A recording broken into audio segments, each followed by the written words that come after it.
28 de octubre de 1940. El tren privado del Führer atraviesa la oscuridad alpina, llevando a Adolf Hitler hacia el sur, hacia Florencia. Espera con interés este encuentro con Benito Mussolini, su compañero dictador, su socio del eje, quizás incluso su amigo. Los dos hombres tienen mucho que discutir. Hitler acaba de asegurar los campos petroleros de Rumania para Alemania y quiere coordinar estrategias, alinear sus esfuerzos. El tren se detiene en una estación. Un ayudante entra al compartimento de Hitler, pálido, sosteniendo un telegrama decodificado. Hitler lo lee una vez, luego otra. El papel tiembla ligeramente en sus manos. Su rostro se sonroja. Cuando finalmente habla, su voz apenas está controlada. Mussolini ha invadido Grecia. El ayudante lo confirma. Esta mañana, sin consulta, sin advertencia, sin una sola palabra a Alemania. Hitler mira por la ventana la oscuridad que pasa. La reunión en Florencia de repente adquiere un significado completamente diferente. Ya no va a presentarle a Mussolini un hecho consumado. Va a confrontar a un socio que acaba de apuñalarlo por la espalda. 6 meses antes, Mussolini había observado con creciente amargura cómo los panzers alemanes atravesaban Francia. Los ejércitos de Hitler habían logrado en 6 semanas lo que Italia no había conseguido en 4 años durante la Gran Guerra. Los noticieros mostraban soldados de la Wehrmacht triunfantes desfilando por París, mientras las propias tropas de Mussolini permanecían inactivas, habiendo entrado en la guerra solo en sus últimos días para tomar un pedazo de la victoria. Esto lo carcomía. Se suponía que era una asociación de iguales. El eje Roma-Berlín. 2 potencias fascistas remodelando Europa juntas. Pero cada vez más parecía que Alemania hacía todas las conquistas mientras Italia observaba desde las gradas. Hitler invadió Polonia. Hitler conquistó Dinamarca y Noruega. Hitler aplastó Francia. ¿Y qué había hecho Italia? Mussolini había declarado la guerra a Francia solo cuando ya estaba derrotada. Un movimiento tan transparentemente oportunista que incluso su propio ministro de Relaciones Exteriores lo llamó a apuñalar a Francia por la espalda. Pero el intento de apuñalamiento apenas había sacado sangre. Las fuerzas italianas que atacaban el sur de Francia fueron humillantemente detenidas por un puñado de divisiones francesas. En 10 días de combate, Italia había avanzado tal vez 10 millas a costa de miles de bajas. Era patético. Mussolini sabía que era patético. Peor aún, Hitler sabía que era patético. El Duce necesitaba una victoria propia, una conquista que demostrara el valor de Italia, que le mostrara a Hitler que Mussolini también podía remodelar el mapa de Europa. Comenzó a mirar hacia el sur, a través del Mediterráneo, hacia los Balcanes. Grecia parecía perfecta, un país pequeño, militarmente débil, estratégicamente valioso. Lo mejor de todo era que estaba claramente dentro de la esfera de Muan, influencia de Italia. Hitler no podría objetar que Italia actuara en su propio patio trasero. Durante el verano y principios del otoño de 1940, Mussolini se obsesionó cada vez más con Grecia. Las fuerzas italianas ya ocupaban Albania, dándoles un punto de lanzamiento perfecto. El ejército griego era pequeño, mal equipado, dirigido por un rey que simplemente podría capitular en lugar de luchar. Sería rápido, Mussolini aseguró a sus generales, cuestión de semanas. Las tropas italianas marcharían triunfantes hacia Atenas y finalmente Mussolini tendría su propia capital conquistada por la cual desfilar. Sus generales estaban menos seguros. El general Sebastiano Visconti Prasca, quien comandaría la invasión, prometió éxito pero se preocupaba privadamente por la logística, el terreno montañoso, el invierno que se aproximaba. El general Pietro Badoglio, jefe del Estado Mayor, se oponía abiertamente al plan. El ejército no estaba listo, no tenían suficientes tropas en Albania. Los griegos podrían realmente contraatacar. Mussolini descartó estas preocupaciones. Quería su guerra y la quería ahora, antes de que Hitler pudiera objetar o interferir o intentar coordinarla en alguna estrategia alemana más amplia. Esta sería la guerra de Italia, la victoria de Italia, el triunfo de Italia. El 15 de octubre, en una reunión en el Palazzo Venezia, Mussolini anunció su decisión. La invasión procedería. Badoglio argumentó en contra una última vez. Mussolini lo interrumpió. «Romperé las espaldas de los griegos», declaró. La reunión había terminado. La decisión estaba tomada. Pero había una persona a quien Mussolini deliberadamente no consultó: Adolf Hitler. Esto fue calculado. Mussolini sabía que Hitler querría coordinar, planificar, asegurar que la invasión encajara en el panorama estratégico más amplio de Alemania. Hitler incluso podría intentar disuadirlo o retrasarlo. Después de todo, Hitler había dejado claro que quería mantener los Balcanes tranquilos por ahora. Mussolini no le importaba. Había pasado meses observando a Hitler conquistar media Europa sin consulta. Ahora era el turno de Italia. Le presentaría a Hitler el mismo tipo de hecho consumado que Hitler le había presentado tantas veces. El 22 de octubre, Hitler envió a Mussolini una carta solicitando una reunión para discutir la situación en los Balcanes y coordinar sus políticas. Mussolini aceptó de inmediato y sugirió que se reunieran en Florencia el 28 de octubre. Perfecto, pensó Mussolini. Para cuando Hitler llegara, las tropas italianas ya estarían cruzando la frontera griega. Hitler se enteraría de la invasión y la encontraría ya en marcha, irreversible, exitosa. Esa mañana del 28 de octubre de 1940, Mussolini estaba en el Palazzo Pitti en Florencia, esperando que llegara el tren de Hitler. Prácticamente rebotaba de emoción. A las 6:30 de esa mañana, 140.000 tropas italianas habían cruzado de Albania a Grecia. La invasión estaba en marcha. En cualquier momento Hitler llegaría y Mussolini lo recibiría con las noticias. Führer, estamos en marcha. Las victoriosas tropas italianas están avanzando hacia Grecia mientras hablamos. El tren llegó a la estación de Florencia. Hitler descendió y Mussolini se precipitó hacia adelante, radiante. Antes de que Hitler pudiera hablar, Mussolini anunció triunfalmente: «Führer, estamos en marcha. Al amanecer de esta mañana, las victoriosas tropas italianas cruzaron la frontera hacia Grecia». Hitler se detuvo. Su rostro se puso rígido. Durante un largo momento no dijo nada. Solo miró a Mussolini con una expresión entre furia e incredulidad. Luego, según múltiples testigos, Hitler se volvió hacia sus ayudantes y dijo con una voz tensa de rabia controlada: «Esto es terrible. Esto es una catástrofe». La reunión que siguió fue tensa. Hitler mantuvo una cortesía helada, pero los presentes podían sentir su furia irradiando bajo la superficie. Preguntó sobre la situación militar, sobre los preparativos italianos, sobre los objetivos estratégicos. Las respuestas de Mussolini fueron vagas, optimistas, llenas de fanfarronería sobre la proeza militar italiana y la debilidad de la resistencia griega. Hitler sabía más. Había visto el desempeño militar italiano en Francia. Sabía que el ejército griego, aunque pequeño, estaba endurecido en batalla y luchaba en su propio terreno.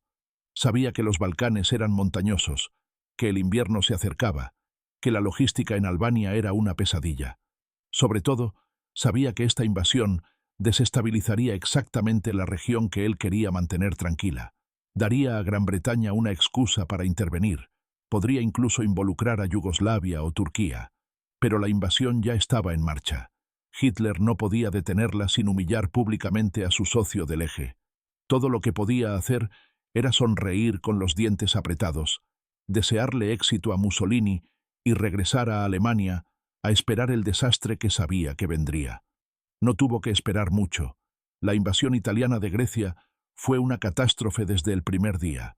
El plan había sido simple: atacar hacia el sur desde Albania, abrumar las defensas fronterizas griegas, correr hacia Atenas antes de que los griegos pudieran movilizarse. Los generales italianos habían prometido que tomaría 2 semanas, tal vez 3. En cambio, los italianos chocaron directamente contra la línea Metaxas del ejército griego, una serie de fortificaciones a lo largo de la frontera. Las tropas griegas, comandadas por el general Alexandros Papagos e inspiradas por el desafiante no del primer ministro Ioannis Metaxas a los ultimátums italianos, lucharon con feroz determinación. Conocían cada sendero de montaña, cada posición defensiva. Habían pasado años preparándose exactamente para esta invasión. En cuestión de días, el avance italiano se había estancado. En 2 semanas se había revertido. Los contraataques griegos comenzaron a empujar a los italianos hacia atrás, no solo deteniéndolos, sino expulsándolos hacia el norte, de vuelta a Albania. Las tropas italianas, muchas de ellas mal equipadas y entrenadas, comenzaron a rendirse en gran número. La rápida victoria que Mussolini había prometido se convirtió en una retirada humillante. Para mediados de noviembre, las fuerzas griegas habían avanzado 40 millas en Albania, capturando las ciudades de Corsé y Sarandé. Las bajas italianas fueron asombrosas. Miles de muertos, decenas de miles de heridos o capturados. El clima empeoró todo. El invierno llegó temprano y duro a las montañas albanesas. Las tropas italianas, muchas del sur de Italia, nunca habían visto tal frío. Carecían de equipo de invierno adecuado, refugio adecuado, suministros suficientes. Los hombres se congelaban hasta morir en sus posiciones. Las bajas por congelamiento rivalizaban con las bajas de combate. Mussolini observaba con horror cómo su prometida victoria rápida se convertía en un desastre absoluto. Despidió al general Visconti Prasca y lo reemplazó con el general Ubaldo Sodu, quien resultó igualmente ineficaz. Vertió más tropas en Albania, eventualmente comprometiendo más de 500.000 de hombres en una campaña que se suponía requeriría solo unas pocas divisiones. Nada funcionó. Los griegos seguían avanzando. En Berlín, Hitler observaba con fría furia. Cada informe de Grecia confirmaba sus peores temores. Los italianos no solo estaban fallando en conquistar Grecia, estaban siendo derrotados por una nación una fracción de su tamaño. Los británicos, viendo una oportunidad, habían enviado escuadrones de la RAF a Grecia y estaban usando bases griegas para bombardear los campos petroleros rumanos, los mismos campos que Hitler acababa de asegurar. Peor aún, el desastre italiano estaba exponiendo al Eje al ridículo. Los periódicos de todo el mundo se burlaban de las pretensiones de Mussolini. Las caricaturas mostraban soldados italianos huyendo de abuelas griegas. El mito de la invencibilidad militar fascista, cuidadosamente cultivado a través de años de propaganda, estaba siendo destrozado en las montañas albanesas. La ira de Hitler no era solo vergüenza personal. El fracaso italiano en Grecia tenía genuinas consecuencias estratégicas. Los Balcanes, que Hitler necesitaba mantener estables y neutrales, ahora eran una zona de guerra. Gran Bretaña tenía un punto de apoyo en el sureste de Europa. Más críticamente, el desastre en Grecia estaba retrasando la invasión planeada por Hitler de la Unión Soviética, la Operación Barbarroja, programada para mayo de 1941. En diciembre, los italianos intentaron una gran contraofensiva, lanzando divisiones frescas contra las líneas griegas. Fracasó completamente. Las fuerzas griegas no solo detuvieron el ataque, sino que reanudaron su propio avance. Para fin de año, Italia había sufrido más de 13.000 muertos y 60.000 heridos o desaparecidos. Los griegos habían capturado cientos de tanques y piezas de artillería italianos. Fue la peor derrota militar italiana desde Caporetto en la Primera Guerra Mundial. Mussolini estaba desesperado.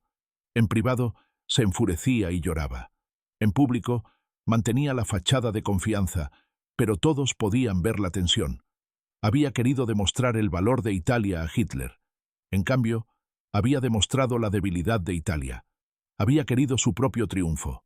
En cambio, había creado una catástrofe que requeriría intervención alemana para resolverse. Esa intervención llegó en forma de la Operación Marita. En abril de 1941, Hitler finalmente ordenó a las fuerzas alemanas rescatar a su humillado aliado. Más de 680.000 tropas alemanas apoyadas por Panzers y escuadrones de la Luftwaffe invadieron Grecia desde Bulgaria. También invadieron Yugoslavia, que acababa de derrocar a su gobierno pro-eje. La campaña alemana fue todo lo que la campaña italiana no fue. Rápida, coordinada, abrumadora. Las fuerzas alemanas destrozaron las defensas yugoslavas y griegas, llegaron a Atenas en 3 semanas y forzaron la rendición griega. A finales de abril, las fuerzas británicas que habían desembarcado para apoyar a Grecia fueron evacuadas en una retirada desesperada. Pero la victoria tuvo un costo que Hitler nunca olvidó. La Operación Marita retrasó la invasión de la Unión Soviética por semanas cruciales, quizás meses. Los historiadores aún debaten si esas semanas perdidas marcaron la diferencia entre que las fuerzas alemanas capturaran Moscú antes del invierno o se atascaran en la nieve fuera de la capital soviética. Lo que es seguro es que Hitler culpó a la aventura griega de Mussolini por el retraso. La relación entre los dos dictadores nunca se recuperó completamente. Hitler siempre había visto a Mussolini con una mezcla de admiración y condescendencia. Admiración por los logros fascistas anteriores de Mussolini, condescendencia por la obvia debilidad militar de Italia. Después de Grecia, la admiración se evaporó. Lo que quedó fue un desprecio apenas disimulado. En conversaciones privadas, Hitler comenzó a referirse a Italia como una carga en lugar de un aliado. Se quejaba con sus generales de que Alemania habría estado mejor sin la participación italiana en la guerra. Cuando Italia necesitó ayuda alemana en el norte de África, Hitler envió a Rommel y el Afrika Korps, pero lo hizo a regañadientes, viéndolo como otra operación de limpieza hecha necesaria por la incompetencia italiana. Mussolini, por su parte, nunca se recuperó de la humillación. Había querido demostrar que era igual a Hitler. En cambio, había demostrado que era dependiente de Hitler. Cada posterior fracaso militar italiano, y hubo muchos, reforzó la dinámica establecida en Grecia. Italia se excedería, fracasaría y requeriría rescate alemán. El patrón se repitió en el norte de África, donde las fuerzas italianas fueron derrotadas repetidamente hasta que llegaron refuerzos alemanes. Se repitió en la Unión Soviética, donde las tropas italianas en el frente oriental tuvieron un desempeño deficiente y sufrieron bajas catastróficas. Pero las consecuencias de la invasión griega de Mussolini se extendieron más allá de la relación Hitler-Mussolini. La campaña demostró al mundo que el poderío militar fascista era en gran medida propaganda. Mostró que las naciones pequeñas que luchaban por su supervivencia podían derrotar a fuerzas supuestamente superiores. La resistencia griega inspiró a otras naciones ocupadas y se convirtió en un símbolo de desafío contra la agresión del Eje. El retraso de la Operación Barbarroja, causado en parte por la necesidad de asegurar los Balcanes después del desastre de Mussolini, pudo haber cambiado el curso de toda la guerra. Esas semanas perdidas en la primavera de 1941 significaron que las fuerzas alemanas llegaron a las afueras de Moscú en diciembre, justo cuando el invierno golpeó con toda su fuerza. Si un comienzo más temprano habría permitido a Alemania capturar Moscú antes del invierno, sigue siendo uno de los grandes contrafactuales de la historia. Pero Hitler mismo creía que el retraso fue decisivo. En ese tren a Florencia, cuando Hitler se enteró por primera vez de la invasión de Mussolini, la llamó una catástrofe. Tenía razón, pero no podía haber sabido cuán completamente correcto estaba. La invasión de Grecia se convirtió en un desastre en cascada que debilitó al Eje, retrasó los planes estratégicos alemanes, expuso la debilidad militar italiana, envenenó la relación entre las dos potencias fascistas y posiblemente alteró el resultado de la guerra misma. Todo porque Mussolini quería su propio triunfo, quería demostrar que era igual a Hitler, quería conquistar algo sin pedir permiso primero. Hitler nunca lo olvidó. En sus últimos días en el búnker de Berlín en 1945, cuando el Tercer Reich colapsaba a su alrededor, Hitler todavía se quejaba de la aventura griega de Mussolini. Incluso al final, culpaba al ego y la incompetencia de su aliado por ayudar a destruir todo lo que habían construido. Ese momento en el tren, ese telegrama anunciando la invasión, esa furia cuidadosamente controlada en Florencia, marcó el comienzo del fin de la asociación del Eje. Mussolini había querido sorprender a Hitler con una victoria. En cambio, lo sorprendió con un desastre que ayudaría a condenarlos a ambos.